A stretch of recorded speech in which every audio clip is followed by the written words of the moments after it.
Yung baby ko guys, nagkaubo at nagkasipon. So, pumunta kami ng pedya. At ang sabi ng pedya, need na daw ipa-admit yung baby ko kasi inuubo. At saka, mas delikado pa kung papatagalin kasi baka magka-pneumonia.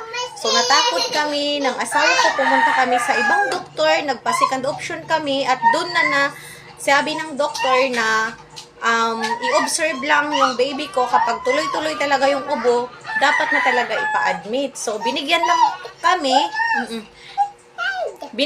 kami ng medisina para sa sipon. Kasi bawal pa mag-antibiotic yun kasi dahil 9 days pa lang. So, ang ginawa ko pagka-uwi namin ng bahay, kumuha ako ng dahon ng oregano. I know guys, familiar kayo dito sa dahon na ito kasi usually sa atin matatanda, yun talaga yung ginagamit natin kapag may sipon at ubo.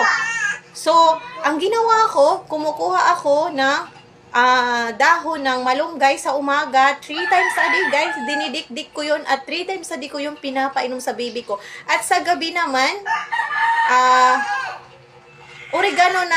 oregano, dinidikdik ko yun. At guys, thankful ako kasi gumaling yung baby namin at hindi na-admit.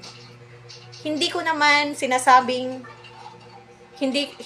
wag kayong gumamit ng herbal kasi depende lang naman sa atin yun guys kasi nandun lang naman sa atin yun kung maniniwala tayo sa herbal o hindi kasi may iba kasing mga mommies na dumidepende lang sila sa medisina. Ako kasi guys, at the same time ko yun, ginagamit ko yun talaga kasi gusto ko talaga na pag may mga sipon at ubo yung mga baby ko, home remedy talaga, gumagawa talaga ako ng paraan.